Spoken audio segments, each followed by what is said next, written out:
What is going on, everybody, and welcome back to Master Crafted. We have a special edition of the old Master Crafted podcast. We got the dirtiest players in all of 40k. No, we got our good buddies, the 40k Dirtbags. Welcome onto the show. We went and got to do a collab with y'all last fall, and so it's like, you know what, fuck it. We actually gotta get the two of you on with us. And we're excited to talk some 11th. How y'all doing today? Fantastic, dude. I appreciate it. Always love collabing with other content creators that feel the same way you do and kind of have like similar content, and you just vibe together. Like you literally could just talk hours and hours and hours about the same shit. So yeah, doing awesome. Can't wait for 11th edition. Me and Keeble played one game already, and we're already addicted. So yeah, I saw it took you guys a whole 6 hours to get through one game. So it must have had a strong hold on you that you couldn't peel yourself away from the table for 6 whole hours. people probably saw the time and was like, nope, it just clicked off. Yeah. Well, anyway, yeah, thanks for having us on. We were there. I was actually there for like 12 hours because we were doing other stuff as well. We both like banged out at work and we're like, dude, we got to focus on 40K right now.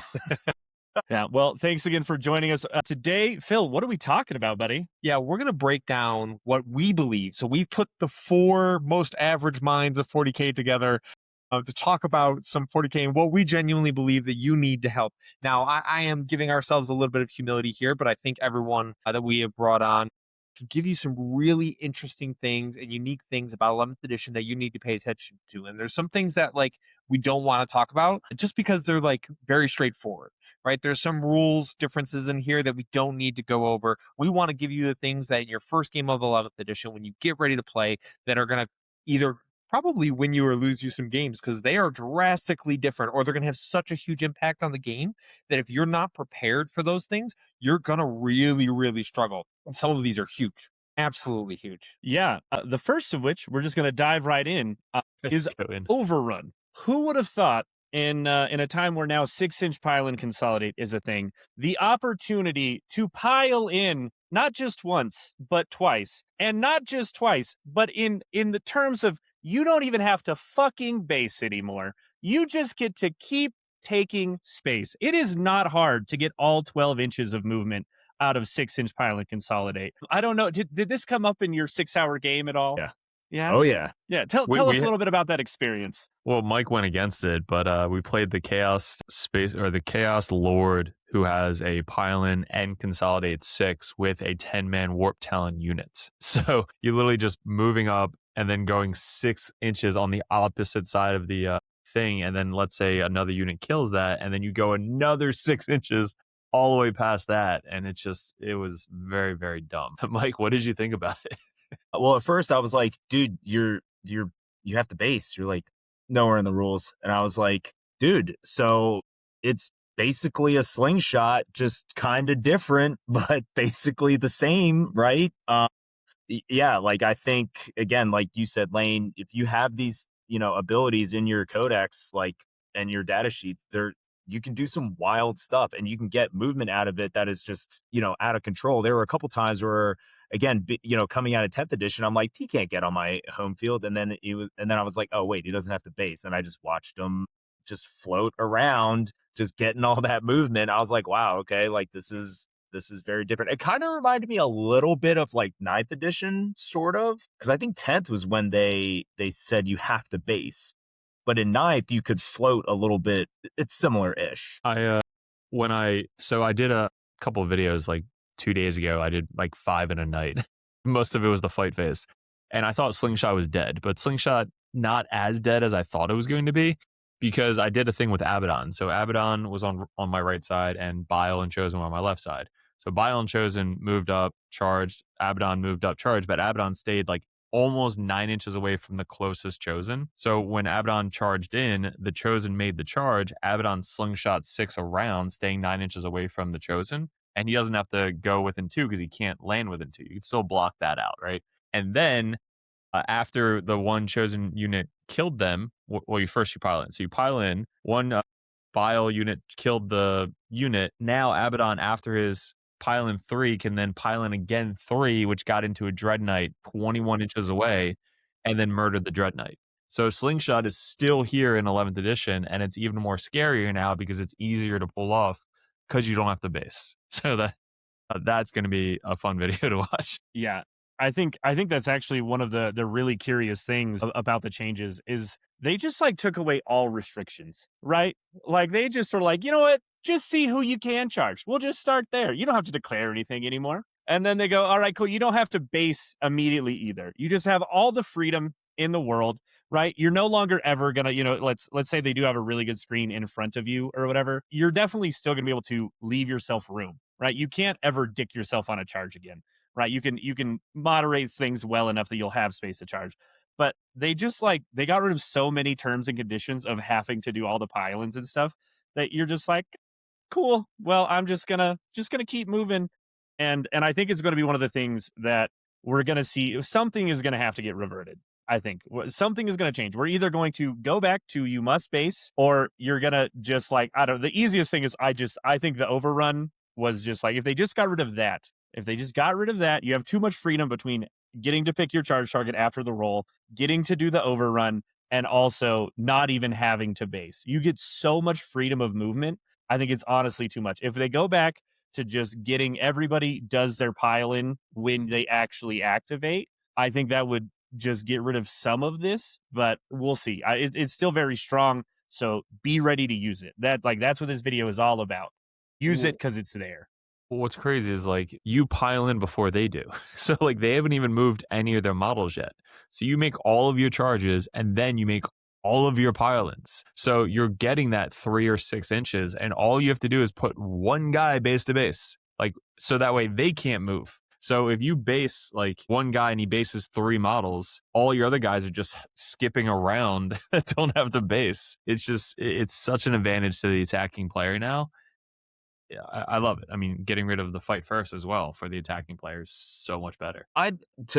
To that point, I'd like to think that they made the game simpler in a bunch of ways, but they made list design and then the way primary works now, I think, a lot more challenging. So I think that's kind of the new mental mindfuck versus all the little crazy interactions. I think that, between the extra movement plus fast dice rolling and how you order the wound counts, I think in my head, I like to believe they purposely made that a lot simpler, but then made other aspects of the game more challenging and mentally engaging. So I don't know. Yeah, that totally makes sense to me. And I think if we're going to give a tool to the individuals watching in terms of how we're going to take advantage of overrun, there's some things very basic that our guys over at the Dirtbags have already said, Lane has already said. It's just hey, you should be even more looking for opportunities where you can charge with 2 units.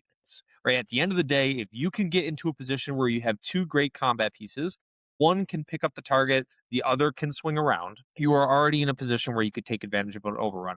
They also stated, hey, a huge advantage to the attacking player. Fight first, significantly neutered, right? You have access to a better version of precision the majority of the time, and we should see that be consistently stronger as the edition goes on.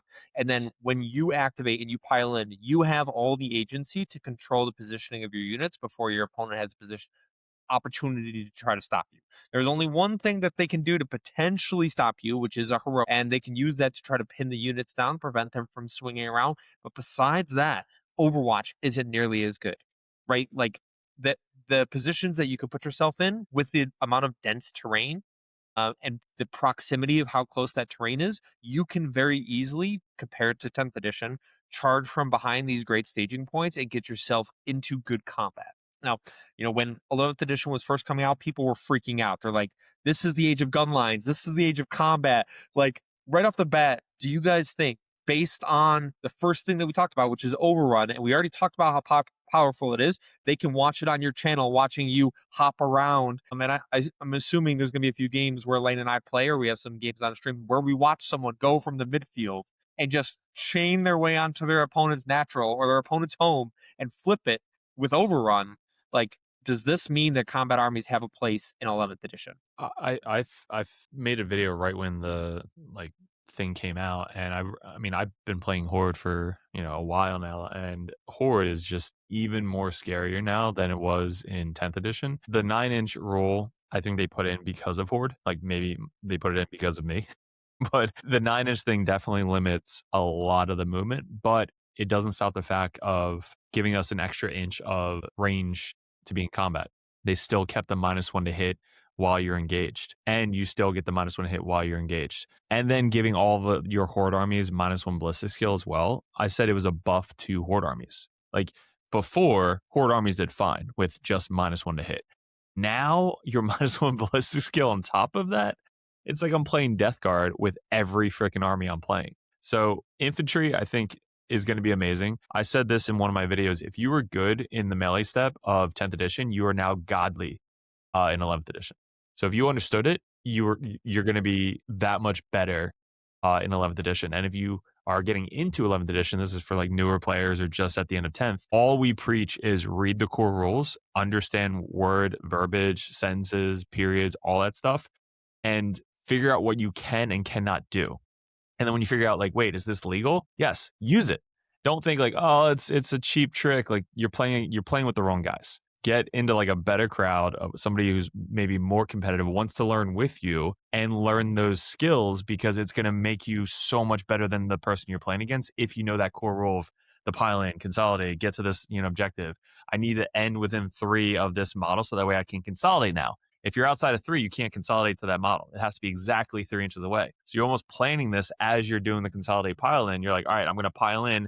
Do you agree I'm within 3 inches of this model? Yes, great. After this unit's dead, I'm going to consolidate into that guy. So it's all knowing the keywords and the core rules, which is going to get you better at the game. Yeah, I agree with that 100%. And I think it's even more true, and I hate to say it for the guard players out there, is you're going to have to get even better at your positioning and learn how to fucking screen. Yes. Because melee armies will be in your fucking biscuits if you do not know how to position. Like these boards have, some of them aren't layout 1 from old 10th edition where you could stage a whole army and then just charge me, right? But there's a lot of other ways to get a lot of good movement here. The fight phase is so much less restricted on how easy it is to wheel around because you don't have to base immediately and things like that. Like, I think that's one of the things is not only do you need to be, even as another melee player, you don't need to just be knowledgeable about how to go in and do those things on the attack. You need to be very aware on the defensive side of your positioning. That is one of the things that I think focusing on is like, how do you do proper positioning when you are just, staging and doing all these, making sure you can't get you're just boned by a person who does know how to maximize these things. Like Keeble, you started your Vindicator basically on the line because it's a Vindicator. Like you don't have to worry about my shooting or anything. But you were tagged top of 1 or bottom of 1, right? You went first. So that Vindicator was literally in combat bottom of 1 and was in combat until it eventually died on turn 4 or 5. But but also to the Lane's point as well, and I would say this is going to help guard players. I saw that other unit coming in, and I'm like, oh wait, it's 2-inch engagement range. So, or you have to stay outside of 2 inches. So I was able to actually have 2 vehicles 4 inches away versus in the previous edition they had to be much closer. So like that was an example of just something as simple as like the distances are different now. I can use them defensively different as well. So I know and that did stop you. Yeah, that was huge. So my guys are speed 8, right, with the advance and charge.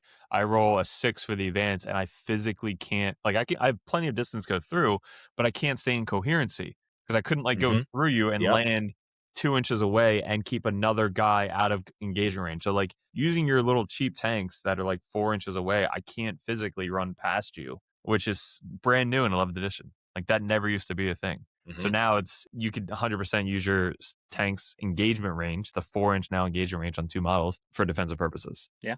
100%. All right. Anything else? As we've kind of talked about 2 of our subjects here inadvertently, we just kind of rolled right through them between charging and the overrun. Some heroic. We want to talk a little bit more while we're on the topic of all these lovely fight things. Not only old heroic still here, but better, right? You now can just do it if they're within 12. Should you do it if they're within 12? Probably not. Yes. If they are 12 away, you're not, And then there's also now the equivalent of like Wrath of the Rock, Leonin Aggression is now the 2 CP version, where if they are within 6, even if they did not make a charge, you can still charge them, and you can only ever go up to 6 with that roll, even if it is greater. Go ahead. I don't know if you guys have realized this, but there's going to be so many late game 1 CP heroics banging out a 10 to win the game. It's going to happen so many fucking times now. You're like, I'm down by 5 points. If I make this heroic, I win. If I don't, I lose. Whatever. Shit, a 12. Just go and then kill whatever. Like it's going to be cool, but annoying at the same time, because before you used to plan it out. Now you can't.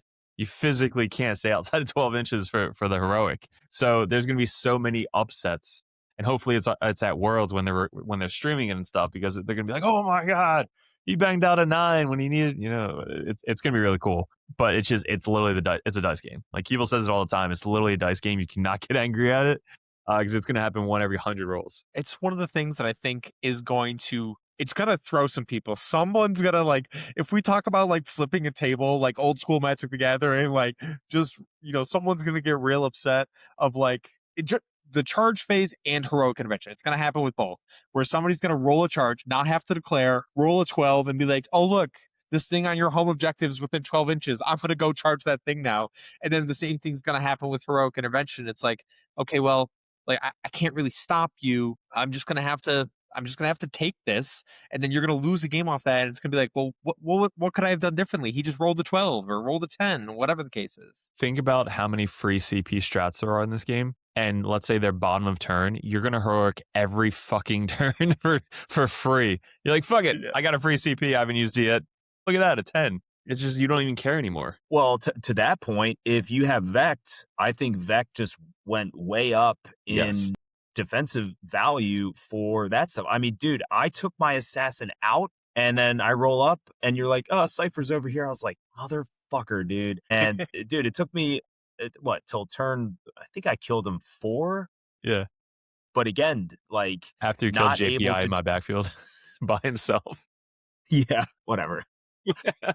But anyway, yeah, but to the like the tactics portion of it, right? When you're going to screen, you got to be 6.1 away and not give up a favorite, possibly losing agency on that intent of, hey, I'm gonna move block you. Oh shit, I'm within 6 inches. He's like, boom, fucking 2 CP, steals an objective. You know what I'm saying? Like, so you have to watch out for that. People are gonna be upset in the beginning, but yeah, it's awesome. So like things that you should be doing is like you could be hiding behind profiles and then using that to screen the objectives. You are not physically in the way. So like this is one of the things that I did in the most recent game of 11th edition is like I didn't necessarily block you from getting on the objective, but I did put a unit within 6 of where I know you can land and say, okay, I know you can get here. If you do go here, I do have my 2 CP and my combat unit will pick you up, right? So in terms of screening has blossomed out into all of these different things that you can do with it, because it's no longer just physically getting in the way. As Keeble said, it's like using 2 transports and using their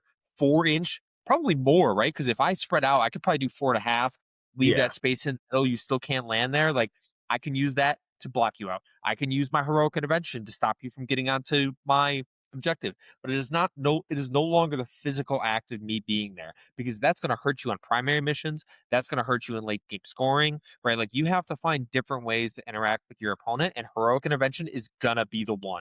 Like if you don't have the CP for heroic intervention, the 2 CP or like one with a free, like you are going to be behind in some of these games. So, Derek said it, like a Vectora, I did see that there's going to be probably the change, what I expect to see for all Vectoras, which is you just pick one, right? Like you don't get to affect every stratagem. It is the Vectora currently that they released is, hey, you pick one and it's once per turn, I think, or once per battle round where you get to Vect that one thing.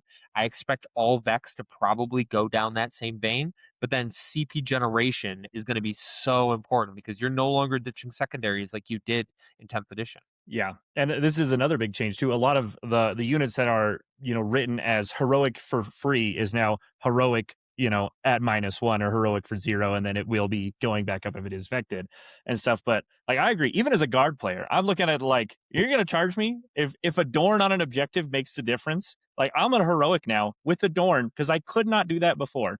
If I have Adorn commander, you can now heroic with vehicle characters. So you bet your ass, I will heroic with Adorn. I'll take the chance. Like legitimately, it will swing games on if you can do these things or not. Like I've even thought about like some of the lists, like, do I just take Ursula Creed because I can target regimental units to just have free heroics up? And that's kind of the thing I'm just keeping it in the bank for. Like, even That if it's sounds good, dude. guardsmen, 5 ponies, it doesn't matter, right? Like, if I have the ability to just yeet something onto an objective and flip it, like, that's a very strong thing in this new edition, and I think it's hard to discount it. And you get fight first. And you get fight first, yeah, because it's an existing at that point, basically. Yeah.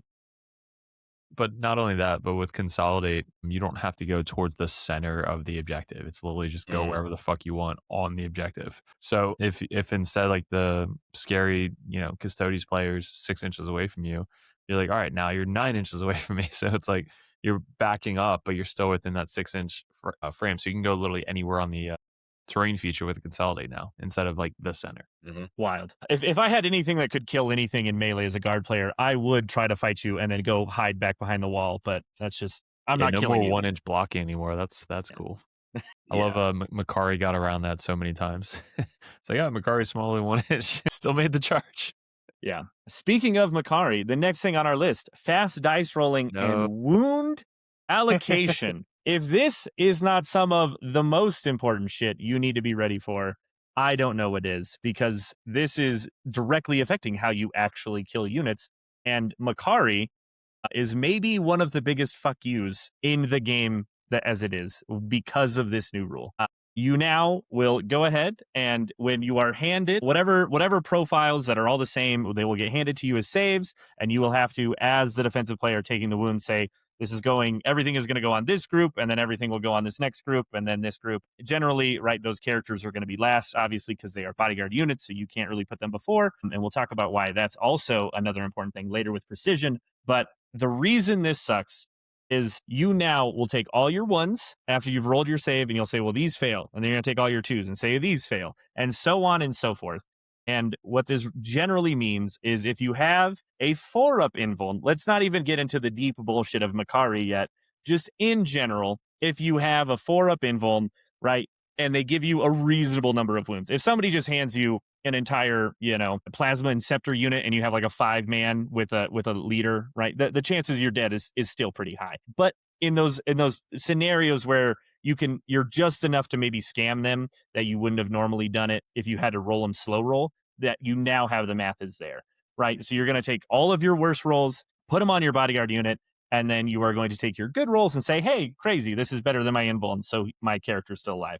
So that is very nice. And then, I think, Derek, maybe this is something you'd like to talk about, is like, if you're playing orcs, are you going to take Gaz even more now? Like, is he just like an auto include because of this bullshit? So Gaz Makari's hiding behind a wall the entire game. Like, no matter what, Makari is literally behind a wall, so you cannot see him. It's going to be how I played Chaos Cult with the Demigogon chick. Like, she never came out to play ever. She was literally behind the wall the entire game, because if you precision her, I lose everything. So same with Makari. Makari's behind a wall. You can't precision Makari. So Makari's still going to have that 2-up invuln save after you kill all the boys. So that's still really good, because let's say I have 5 boys left and you give me 30 dice to roll. Well, I'm probably not going to roll 6 1s. Maybe I will. Maybe I won't. But the other 5 1s that I do roll go on the boys, and then all the other 2 pluses go on Makari, and then Gaz lives, and then Gaz just hits you back and kills you. So precision is going to be super important to know how it works in 11th edition. I did the video on this one as well because of Makari. Gaz is I was saying this, how precision works is you're going to be S tier if you have a unit that has precision. That's S tier. Characters are more if I have a lot of attacks, precision's good, or I have a lot of damage, precision's good. If I just have 5 attacks, 6/2/2 with my Grey Knight character, whatever, probably not going to precision. Like, it's still going to be hitting on 3s or 2s, wounding on 3s. You're probably going to wound like 3 or 4 times. So spending that CP for precision's not really going to be worth it. Gaz, though, 6 attacks, +1 hit, +1 wound, hitting on 2s, wounding on 2s with lethal or sustain. You're going to do a lot, and it's 4 damage. So I 100% will use precision on Gaz, because even if 2 go through out of the 6 saves that you make, let's say you have a 4-up invuln save, well, now the first 1, 2, and 3 that fail, 4 damage goes to your character. So 2 failed saves from your 6 dice, which is probably 90% of the time, is going to 100% kill that character. And if you have 2 characters in the squad, you're probably going to kill both characters with 1 character. That's a good example. The other good example is like a Bloodthirster. Bloodthirster has 15 attacks, 8/2/2, hitting on 2s, probably wounding on 2s with Lance. that's another good option for precision, because all the failed saves, the first like 5 or 6 saves, are going to go on those 2 characters in the unit. Those are going to be really good for precision in 11th edition, is a lot of attacks, units, or high damage for precision. Those are good precision. Small damage, small attacks, not going to be worth precisioning, but you got to know the precision so that way you can hide your characters as well, especially Makari. And you can, if you're a guard player and you have multiple shots with one tank, you can kind of catch people off guard. You're like, shit, my 3 wound group now, like even in Deathwatch, took a wound. You're like, all right, here comes all 3 damage got shots. Good luck. Yeah. Yeah, ACDC now, you just start with stubbers. Yeah. And you're like, I pray to fuck you leave a guy with a wound. Like I hope so much. I know I'm not going to kill most of them. Or you're like, well, I'm going to take them on the small ones. And I'm like, okay, cool. Well, you're just an idiot anyway, so it doesn't matter. Or I don't know. See, I didn't read all of the rules specifically, but before you used to be able to take regular saves or invuln saves. So let's say you can't do that anymore because you can't slow roll it. Mm-hmm. So it's like, I have to roll 12 dice. Hopefully it's every 3 die or I'm fucked. Yeah. You have to take your best save. You cannot be like, well, I have a 4-up invuln, 6-up regular save. You cannot take the 6-up. Crazy. Yeah. But what you can do is you can run 6 Bulgrin and 2 with slab shields and get some extra wounds in your life, because that's what's going to be coming to a town near you. Well, yeah, because you're probably going to see more mixed allocation squads that are going to try to take advantage of the fast dice rolling mechanic of like, well, I want to allocate them in this way because we don't have the allocation and saves that we could previously do of like, okay, I'm going to take them on this guy, and now I'm going to take them on this guy, and now I'm going to take it on this guy. That now is gone, as you were saying, Derek, like this is going in groups. So overall, very interesting. It mathematically, in some situations, it will be more lethal. You will just lose units that you previously were able to maintain because of the game that you could play with how you allocated wounds. That is now gone. Yep. Yeah, no more cover anymore. So you can't be like, all right, these 3 guys in cover are going to get a 2-up save. Nope. It's just like, here's all the dice. You know, there's no ifs, ands, or buts. They're all dead. Yeah, it's gonna be really good. While we're talking about, wounds going on to things, we might as well talk about how attaching characters also work as well, and how revives are going to now just be handled across the board. It doesn't matter. It does not matter if all of your bodyguard unit is dead. If you still have, whether you're Necrons, right, and as long as you have the leader, you can be a person who went from 0 race and a technomancer to someone over the course of probably 1 turn and some bullshit, having like 2 to 3 race for no reason. Coming to you guys. Yeah, that's something to look forward to. Keeble did it to me in the game. He's got the banner guy that brings the dude back. Like a 4-wound Terminator just fucking comes back out of nowhere, even though I killed the whole unit.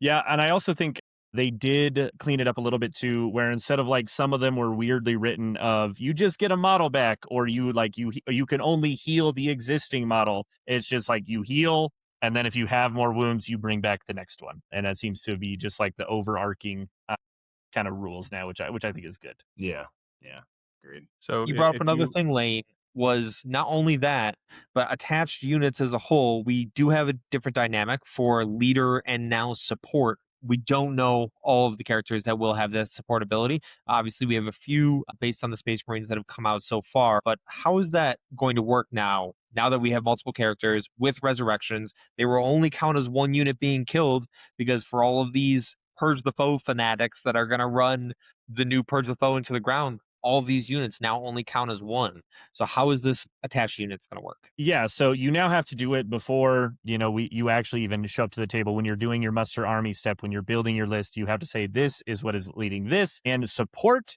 keyworded characters have to be attached. There is no way around it. It has to be going with the bodyguard unit. The leader units can just generally still free ball it by themselves if they want, which is nice. Personally, as a guard player, I am horrified that our command squad is probably going to get the support keyword, and I'm going to have to pay the fucking tax to take a bodyguard unit with it again. But we'll see. Maybe that's just my own nightmare that I'm projecting onto myself. But we'll see.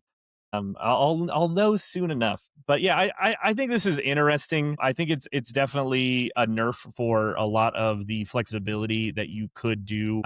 I know like Trey, who's been on many times with his CSM and stuff, with like Hurons and all the other stuff, he would attach Huron to many different things depending on the matchup. That's just gone, right? You now they go with this, and that's the only way it can be. I think that's pretty interesting. But the plus side is that now you will still get to be affected keyword wise while you are attached. There's very few of these that I think come up a ton, but you at least gain the keywords of like being infantry. You get to be infantry if maybe you aren't, but they are, which I think affects very few. But I do believe that will affect how what is that? The Swarm Lord can now walk through walls if he's attached, if I'm not mistaken. Yes, not only will that happen, but he will also have the hidden keyword. So, like a unit of Hive Guard with a Swarm Lord or a Hive Tyrant, whatever they're attached to, they get the infantry keyword, so he can be hidden. And you're never shooting with that dude.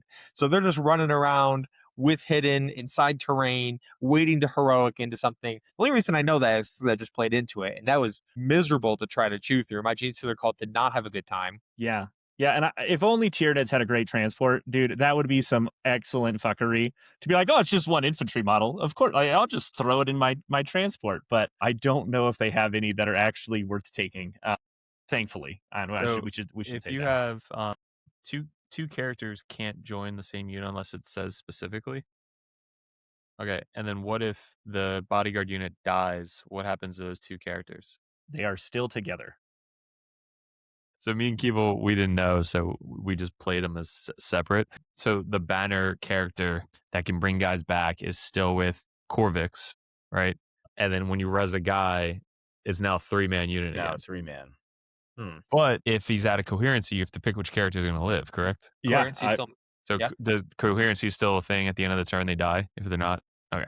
So that would have definitely been something. But now that we know that the characters have to stay near each other, that's definitely good to remember. Yeah, it's another one of those things too where because of the way it is worded now too, with kind of going back to allocation of wounds and stuff, we used to be able to, as soon as we lost the bodyguard unit, we used to be able to go, okay, cool. Well, now I'm going to kill my 3 dudes in the command squad that aren't my med pack, and then I'm going to start taking wounds on my commander, because the med pack was just the most important thing to be able to just start bringing dudes back. And now it's just like, nope, he's got to die, and then you lose your character. And like, because of the way our resurrection works, it doesn't actually benefit us compared to last edition. So that hurts. One of the other things though we do want to talk about is like, you still do not maintain the abilities as soon as the bodyguard unit is dead. So like that is still similar to last edition. Say that.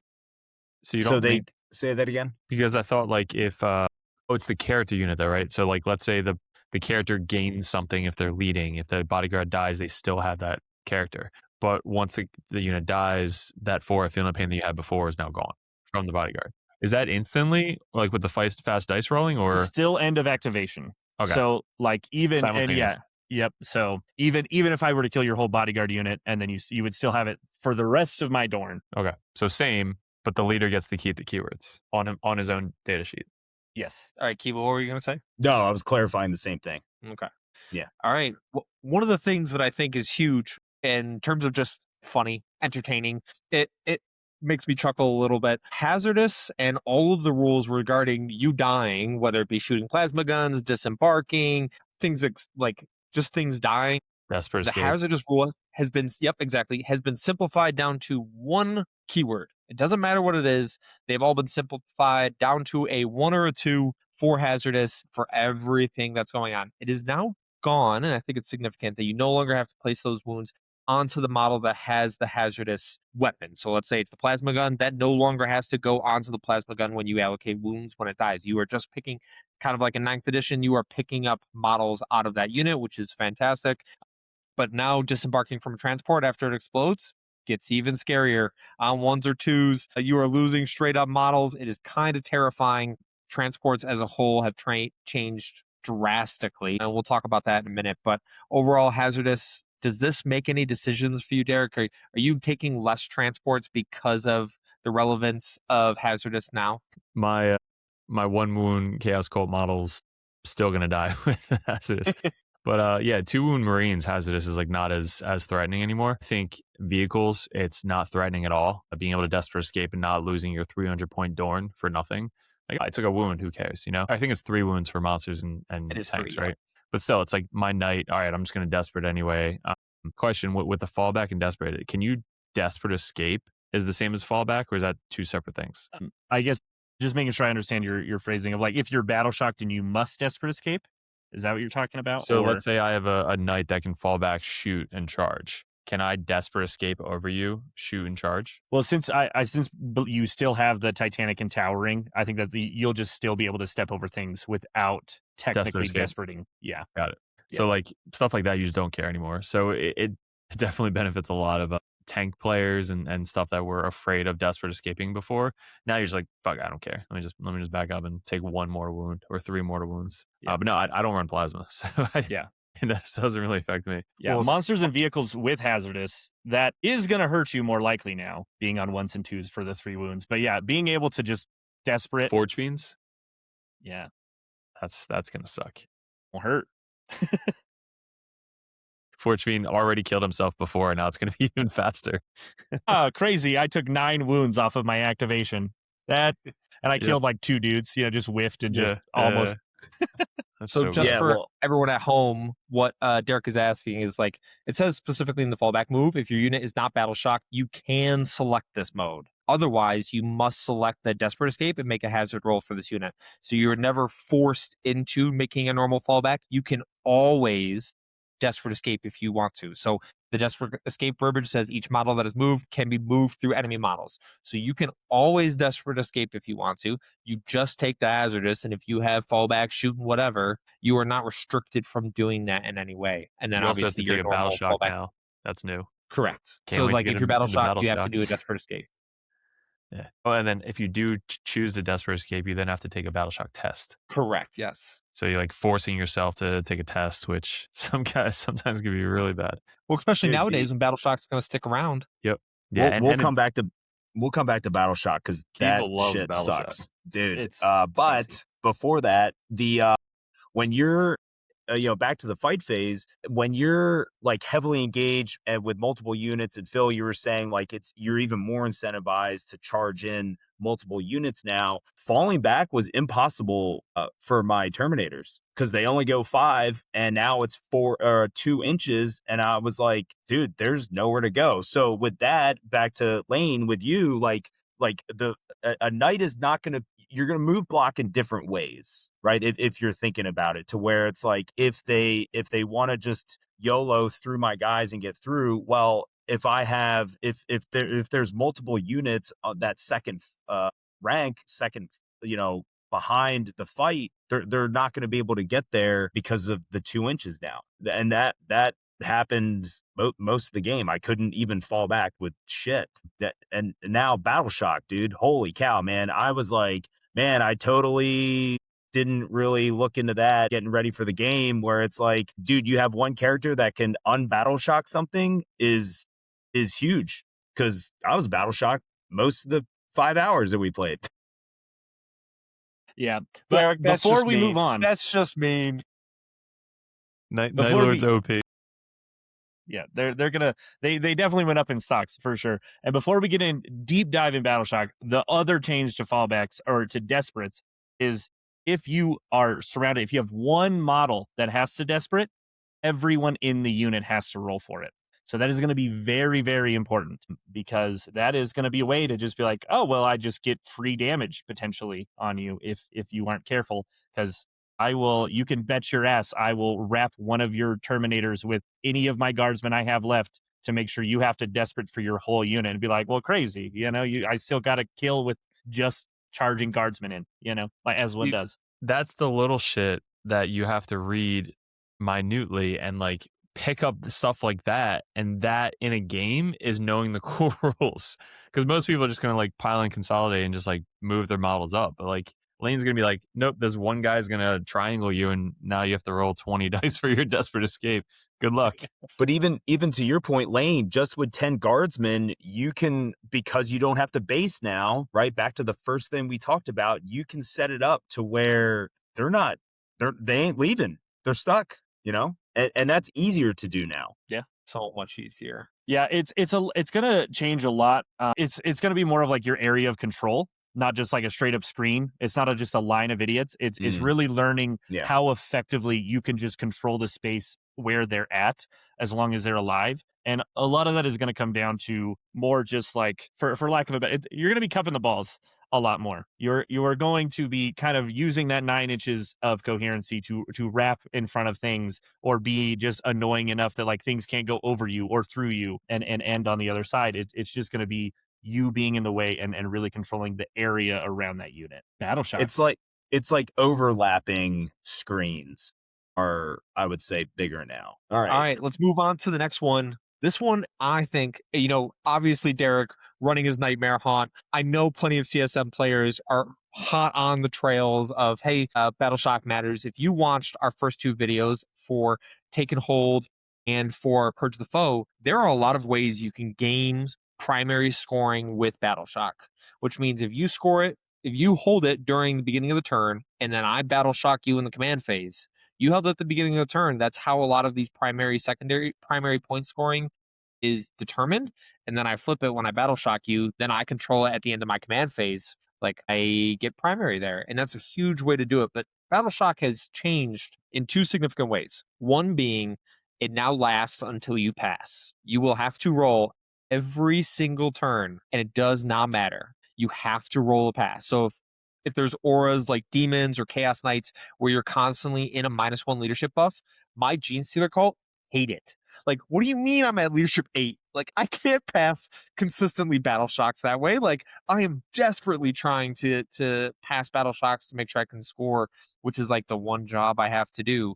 And then the other thing that I think is significant here, because previously we had action secondaries that would complete even if we were Battle Shocked.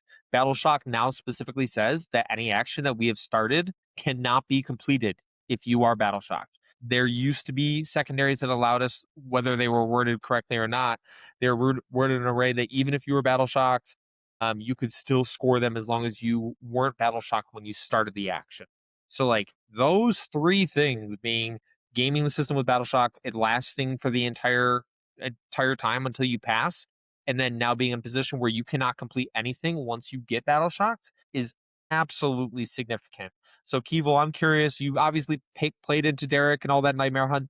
Would you want either Battle Shock in your army to be something as a consistent tool that you take, or are you looking for leadership modifiers or leadership rerolls like Gilliman or someone else that can give you buffs? Is that something you're considering for lists that you're taking right now? I think it's both, whether it's offensive or defensive. I think once you realize, because even before our game, you're like, yeah, whatever, Battle Shock, and then you're playing and you're like, shit, this is like really bad right now. And I was laughing because, someone at the last GT was like, oh, and Gulliman has this thing that you never use, and I was like, you'd be using that all the time right now. So again, going through looking at all the data sheets, I was like, oh, dude, this character now all of a sudden has a ton of agency, because within 12 you can just unbattle shock something. And I think that's going to be really important, because even Space Marines I was still rolling 8s as well, and I was like, well, this is not good, like. So yeah, I think it's another cool thing that they made like an actual thing right now. It would maybe come up every 10 games when you play Tyranids and they do the that, and you're just like, okay, but like it wasn't nearly as impactful as it is now, because it's constant. So again, I guess Tyranids best day ever, right? Like half their army Battle Shocks, and now they just got to keep rolling it. Like, it's not just, oh, next command phase, oh, everyone's good to go. Like, it's gonna be it's definitely gonna change how you build offensively. And then also you're going to be looking at, hey, who are the guys that can help me defensively when this stuff happens? Because it'd be great just to have an ability. Hey, you're on Battle Shock, sweet, I score primate right now, or whatever, complete the action. Do you guys know where in the core rules if there is a limit to plus or minus? There hasn't been one yet. So that is something that we were looking for before, for plus or minus modifiers for like +1 to hit, +1 to wound. That currently is not in the core rules. So we're just waiting on that, because if I have 3 minuses to hit stacks right now. Correct. Because before there was a whole page on like OC, leadership, all that stuff. Because like I'm trying to find what the max leadership is, and before it was 9. Now there's no limit. So gotcha. we'll see. That might end up being in the tournament companion. It might just be how they're restructuring it. If you want to play the core rules in your narrative games, fuck you. You know, playing two-headed giant and you take some like Plague Legion and Tyranids, and you're like, I shadows in the warp at, you know, -6. Suck it. I can see myself doing that. Yeah. But dude, I think Plague Legion, a huge winner here. Tyranids, obviously, like that's my biggest fear as a guard player is a Tyranids player is gonna be like, I shadows turn 1. Doesn't even matter if I'm like really in their aura, Yeah. or not. Just have a shit leadership, and if I just roll bad, Well, and like, they bring like one character from -1 on top of that, so you're like, all right, shadows turn 1 -1. Yep. Yeah, I'm really curious on how the timing is going to work because, like, in 10th, I got to be like, oh, I get to give one order. Because I'm controlling player, I get to do one thing. I'm like, do I just have to take Commissar Yarick so that if I ever see Tyranids, I can just be like, +1 leadership, and then it'll spread to everybody, and then I can go about my day and do everything else. But I just, like, have the answer for that to, like, not even the answer, just the fucking hope, you know? Like, I think that's going to be really interesting. Like, Commissar stocks, kill a dude, you're unbattle shocked. Like Kiva was saying, dude, like those things are now like almost a must. Yeah. For Dark a lot Apostles of us. leadership 5, and you can unbattle shock once per, you know, any phase. The Kroot Lone Shaper or War Shaper, whatever, like unbattle shock a unit, like shit like that was never used before. Now it's going to be used almost every single game.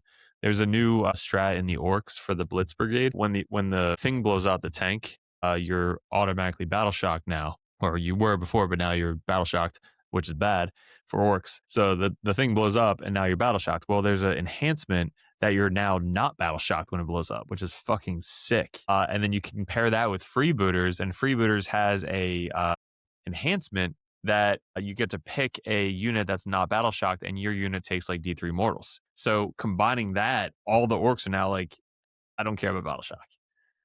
So like you don't think about that shit, but now it's like, fuck, I really need to not battle shock my Orc army, and that's going to be one of the things to look for. It is definitely a different part of the game now, which does make it more interesting, right? Like I want more things that are going to cause me to think. You know, Kivo said in the beginning, they did simplify quite a few things to help. I think the game speed up in parts that GW thought were relatively slow, and then there are some parts of the game that have gotten more engaging. So like the list building aspect already for me feels going to be a lot more dynamic. We're going to see a lot more lists because with the primary missions and dispositions and a combination of detachments, it's going to lead to some crazy, crazy things. Yeah, if it's anything like Grey Knights was released today, I don't know, I didn't see the Space Marine one, but a lot of them are 2, and then obviously the most busted one, the most played one was 3, the Warpbane.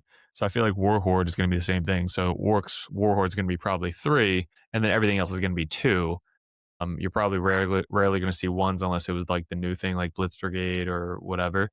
So you can kind of already start thinking about what it's going to look like. And I've been thinking since this came out, Green Tide with Blitz Brigade, it's literally just massive horde moves everywhere. And then Blitz Brigade gives me a horde move out of a transport. And then I can move up a transport, get out and charge as well. And Blitz Brigade gives everything that gets out of a transport gets to reroll advances and charges. So I'm already thinking way ahead of like Green Tide and Blitz Brigade for 2 and 1 detachment points. But that's a separate video. I'm sorry, that got way off track right there. No, it sounds very interesting because as we talked about, like, you know, we'll harken back. The combat step is incredibly important. If your army can take advantage of the combat step, and let's say one of those missions is take and hold or purge, like a big orc swarm of bodies, good OC on objectives. You're never scoring. I'm always holding more than you, right? I'm going to get onto your natural. I'm going to get onto your home. Like, there's a lot of different ways you could take that. So I'm sure Derek is eyeing up those dispositions. Like, please give me dispositions I can use. Do not put me in a position where I have to do something stupid, like a whole bunch of actions or anything like that. I just want to get onto objectives, dominate the OC, and play that part of the game. So we'll see. We'll see. Green Tide feels like take and hold. It's got to be take and hold or purge. One of those two. We played, me and Kivo, we were like, all right, it's probably going to be purge and take and hold. But then Kiva, what was the one I picked? It was the blue X. What's that called? I forget, but basically you do an action and then you can do it for on a midfield objective. You get 5, but then you get you get 2 for anything in the midfield, and then it's +3 if you do it on a you're setting the mines or setting the traps. Yeah, it's an action. Yeah, I think the blue is disruption, if that sounds correct. Blue is disruption, yes. Sure. Yeah. I picked the blue one. That was good though. It was insane because like I was playing Chaos Cult, so fucking a bajillion infantry everywhere. And the objectives are so close to the home field. I'm speed 8. I can literally walk up to the center, walk up to the top left one, and do 2 actions, and that's 10 points turn 1. Like instantly 10-1. And then if I do an action on like a random terrain feature, that's 2 points. So on turn 1, I can literally get 12 points on primary with 3 units. And it's like if I kill something on an objective, that's 3 points. So I can literally max out 15 points every single turn with 2 main, like the top left objective, the center objective, and a random fucking objective all over to the right.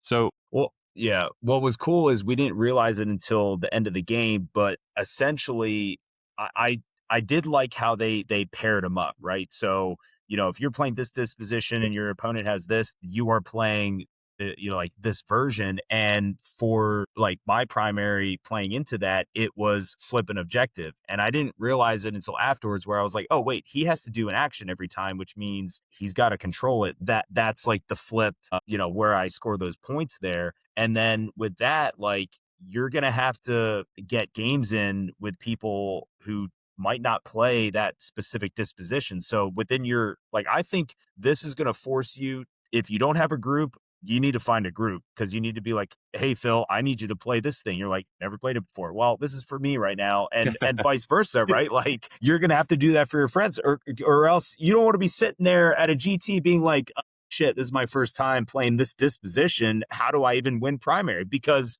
that was completely different, where in our heads, it was like, you're playing the same primary for what, all of 10th edition. Now it's like, oh, dude, we're on totally different tracks. And there's counters with them built in, which I thought was cool. Yeah. I do think you make a very interesting point there. It was actually one of the comments in our last YouTube video. They were like, hey, I only play with my buddy. My buddy only plays Custodes. I only play whatever it was, Space Wolves or Dark Angels. Like, you're telling me we're going to play the same mission every single week that we like meet up and play? I was like, well, like, you could take 2 detachments and you could have 2 dispositions you have access to. Yeah. But more than likely, like, you're going to be cycling through. So you have to have some flexibility and maybe play some different detachments and try something a little unique. But for a lot of casual players, I get there's a little apprehension there of like, oh, I can't, I'm not forced. You could play whatever disposition you want. If you're playing with your buddies, like, you could swap to whatever when you wanted to. But if you wanted to play by the rules of the game, you're going to be in a position where you're going to be forced to play certain missions. Yeah, and if that's the type of player, like, right, you're not going to tournaments, you're playing more casually, just randomize. Like, literally, just you and your buddy will draw. You each have the 5-hour roll for it. Doesn't matter. Just mix it up. Give yourself a day to build a list or whatever. Like, that would be my recommendation, because you're gonna want the shakeups in one way or another. And it's just like, you're playing for fun with a buddy anyway. Like, it's gonna be fun to play these 15 different variable missions. Work your way through them and be like, oh, that was crazy. I think the only time it's going to come up is if you're practicing for an RTT or GT. Like 90% of your games are probably just going to be test and fun games. So you can just play whatever the hell you want, like, to make it random, like you said. But definitely going into the GT scene, like, if you're getting into the competitive scene, like, you're going to want to know what the hell this is. Like, going into the first GT and not knowing what Purge the Foe is, like the old Purge the Foe, you're kind of fucked, because you deploy your scouts right on the line and not even knowing that if they kill you get 4 points, or you're already down. Like, you have to know almost every variation of it if you're going to get into the like high level, GT scene. So like Keeble said, you're going to want a group that has all the different variations or is willing to practice all the different variations, whether it be fun or just getting ready for the GT. Let's move on to the next one. We've already been going at it. There's been a lot of information, so hopefully you guys have enjoyed the content so far. But detection range is something that we are now seeing army-wide. Derek talked about is like giant greed tide list. Well, guess what? Those are all infantry. Majority of the time, they're not going to be shooting a lot of guns. And if they're wholly within terrain, they will have a 15-inch detection range, which means they pretty much have a 15-inch loan off. That is incredible for some units in terms of premeditated staging of being able to position units exactly where you want to. So infantry beast swarms all get the detection range buff, and they all start at 15. Right off the bat, like, Keeble, you run Terminators. This is something that could be very beneficial for a unit like Space Marines that has these great scouts or infiltrators or anything like that, where it's just like right off the bat, you are probably gonna have a 15-inch detection range. Do you like this mechanic? Do you not like this mechanic? Is it something that you think about now? Yeah, so of course, like everyone else, they're like, oh my God, this is going to be terrible. And then I was like, oh, wait a minute, like deployment's going to be, this is different right now. And we didn't really think about it before the game. Like we showed up, it's like 10 in the morning. And I was like, oh, dude, like, okay, like if he wants to be outside that range, well, I could put this Vindicator on the line right now. And he has no guns, and that allows me to, get the shots off. And then he's making the decision, do I do that or not? But with the new Space Marine stuff, and I think this is going to be in every, it has to be. There's no way it's not going to be a mechanic in every detachment or every faction where it was like you get +3 to the detection range or like -3 to the detection range. So I think those little things are going to be another new thing in the game where, if you're, guard or Tau or these things that are heavy shooting armies, you're definitely going to want those capabilities to increase that detection range to 18. I wouldn't even be surprised if there's not something that's like +6. Someone's going to have something like that. And so, yeah, I think it changes how you deploy. And then also, like, of the maps that they put out right now, like, because the objectives are so big in the midfield, like, it actually opens up a lot of firing lanes. So looking at it, with the 10th edition mindset, you're like, oh my God, there's no firing lanes. Now, once you step in those midfield ruins, like the ruin right next door is a free fire zone. So that's been interesting so far. Derek, what do you think? Are you happy with almost army-wide loan up in some of your army choices? Yeah, so hidden is definitely a new thing you have to get used to. It really comes down to pre-deployment, like asking threat ranges. That's going to be the biggest thing is when you guys are deploying, what is your max threat range? Because this might be before they even start putting stuff down. So getting hidden on all of your infantry base and swarms is key for deployment and max threat ranges, because if I go first, doesn't really matter. But if I go second, I need to make sure that you can't get to my hidden targets turn 1. So it helps. Like I fucking love it because now I can deploy in a ruin and not worry about it. Before I have to be 6 inches back behind the ruin. Like layout 6 was one of the worst layouts I've ever played on in my fucking life, where the center objective was wide open. If the terrain feature was on the opposite side, you might have had a game. But now I'm like 5 inches back from the center. Well, now I don't care. I'm just in the ruin and I got hidden now. So way different for infantry armies, especially orcs and Chaos Cold and all the infantry. Even Custodies. Custodies are going to be busted now. Gene Stealer Cold, like any infantry, whatever. But pre-game measurements is going to be huge in 11th edition, knowing threat ranges. Threat ranges wasn't really talked too much about before, mainly melee, but now it goes to the shooting threat ranges. Like, do you have assault? That's the first question. Do you have assault on any of your tanks? No? Okay, what's the movement on that tank? And then just assume that they're going to deploy on the line or behind the cover. Great. Speed 10, move up 10, outside 15, I'm 25 inches away. Opponent, I am 25.1 inches away from your tank. Do you agree? Yes? Okay, great. And then you move on to the next model. This unit is 25.1 inches from your tank. And then you both just agree. So like that's going to be a huge play in 11th edition. You just both agree on that. I love it. I love the hidden rule. Yeah. Lane, any final thoughts on hidden? I do think Lone Op is still going to have its own premium. Indirect has definitely changed, but hidden is not getting around it, but Lone Op is. So I think that is very interesting to have that difference, right? So I think that does help give you a reason to still be like, is the difference between 12-inch and 15-inch that great for a lot of your like infantry models, right? It is very big, just even without the can I be targeted by indirect or not. But just in general, like the Lone Op stuff is still just gonna, I think, have just such a premium that like so many people are gonna be like, oh yeah, well, I planned that I can go from this point to be to this point and see something within 15 inches of me. And if you are 12 inches Lone Op, then there goes their math. I think that's going to be very useful, especially for things, like as a guard player, like things that can be on my natural. If I can have Gaunt's Ghost cheekily tucked in there somewhere where it's still high enough OC that they can't just run a bunch of idiots on there. 5 scouts aren't going to take it from me because I can order myself and still hold it that way. I think that's interesting. The mechanic of being able to gill plus or minus a 3 inches detection range, though, I think is a good addition. As Mike was saying, we're gonna see more of that in throughout the detachments because manipulating that is gonna matter. But yeah, Derek's completely right. Just pre-measure. Everything is pre-measuring in this game. Yeah, Just do it. So Dude, for I those that bet. are concerned when they heard Lane say indirect gets around hidden, but it doesn't get around lone op, there's very specific verbiage that actually prevents that from happening. So I'll pull it up here so y'all can see. Hidden specifically states, unless we get a FAQ that says otherwise, that its infantry beast or swarm is within a terrain area that contains one or more dense features, blah, blah, blah. It did not make any more one or more ranged attacks during this turn. When a model is hidden, it can only be visible to enemy models that are within its detection range.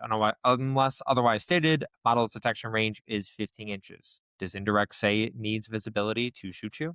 Does not. I think for you, Lane, what's the date?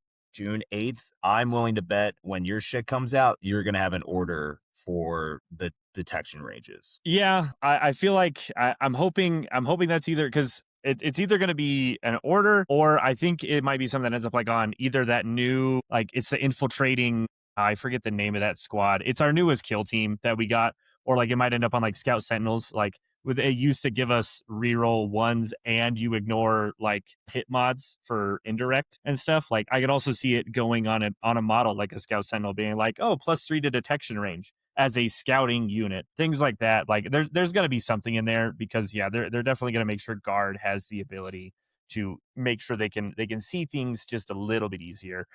Getting within 18 versus 15 gives us a little more safety in terms of our positioning. So I'm sure it's going to be in there somewhere for sure. Yeah, the Fulgurous Task Force, one of the data link augury, 1 CP. Your shooting phase, when a friendly speeder unit is selected to shoot, target the speeder unit. Effect, select one enemy unit within 24 inches of your unit. That enemy unit has a +6 detection range.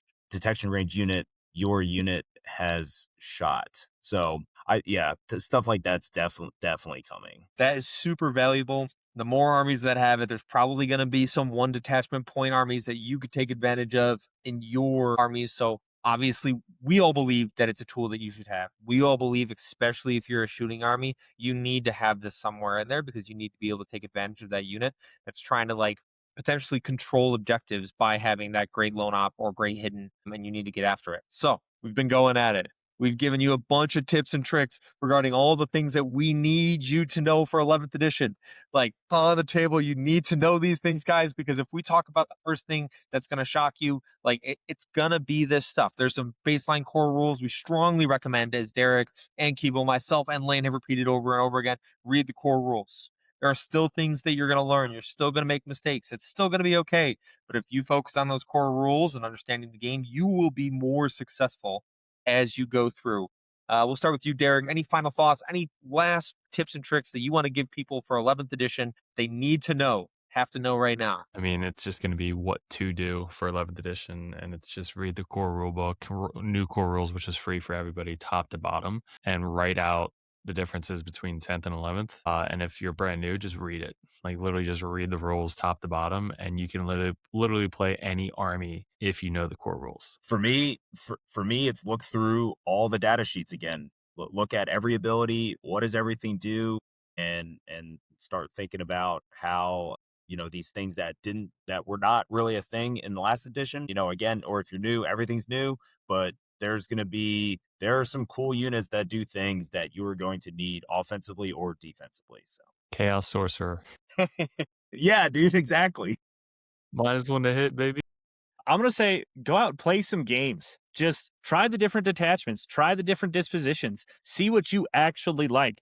I think that was one of the things that too many people really got too hard sunk into is just they played the same thing all the time, myself included, but I didn't feel the need to change. But like there's a ton of stuff out there. You can do all these different, mix and match detachments, take the different dispositions and learn what your opponent is trying to do when they're playing them because you've played them. Right? You're going to master the core rules. You're going to look at all the data sheets you have available. Go just play games and kind of see what's the overall feel of the game and just have fun with it. Right? Like this is still a fun hobby at the end of the day, right? We don't have to be uber competitive every single game, right? Go be your disbrosician and play something for your homie and do the things, man. Like it's going to be wild for 6 months. We know it is. So enjoy it. Well, I feel like I have nothing left. Lane gave great advice. Kevo gave great advice. Derek gave great advice. So I'm going to give you one thing to think about that I think is going to be impactful. there's some tools that I recommend picking up. One, go get an 8-inch gauge, because I don't think anybody has an 8-inch gauge. I did not.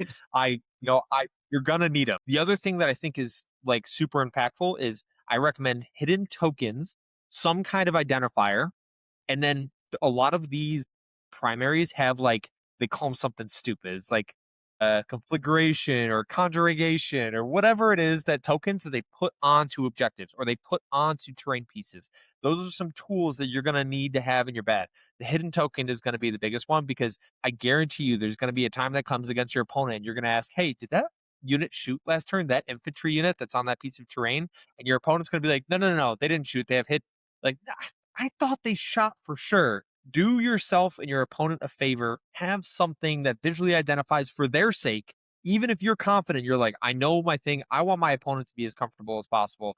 I would strongly recommend to just have something on there so your opponent knows, right? And so there's no feel bad moment, because there could come a time where I think that could be potentially impactful. Yes, which is Battle Shock. Yes, Battle Shock as well. Battle Shock, just tokens in general, right? Battle Shock tokens, hidden tokens, 8-inch gauge, 2-inch gauge. Do you have a 2-inch gauge? Because that's engagement range now.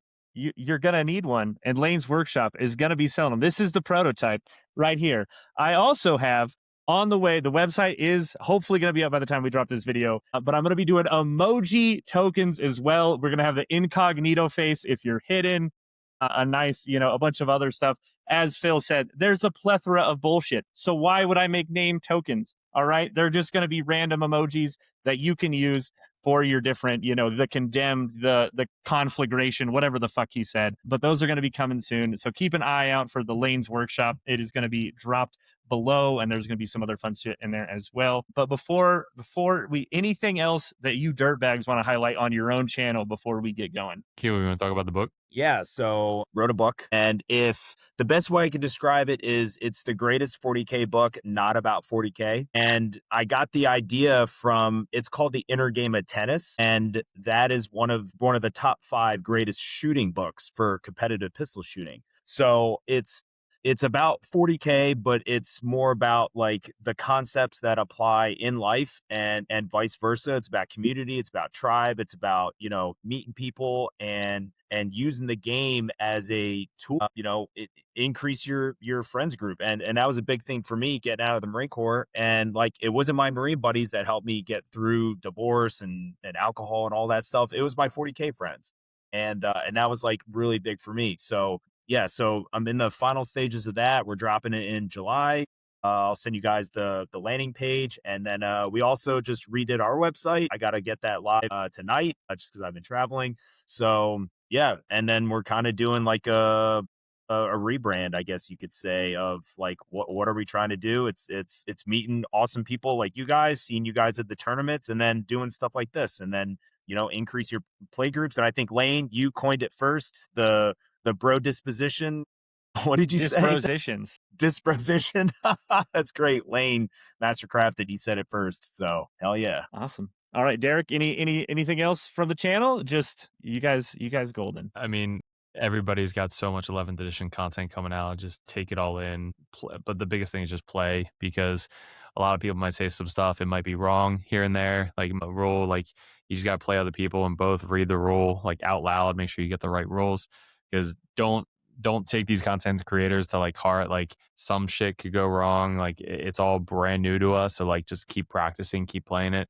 Listen to your TOs. Your TOs are going to make the final decisions, all that stuff. Yeah, just keep taking all the content in, because we're going to keep giving it to you as much as we possibly can. I got fucking 5 videos going up like this week. So there's just so much going on. So enjoy all the content.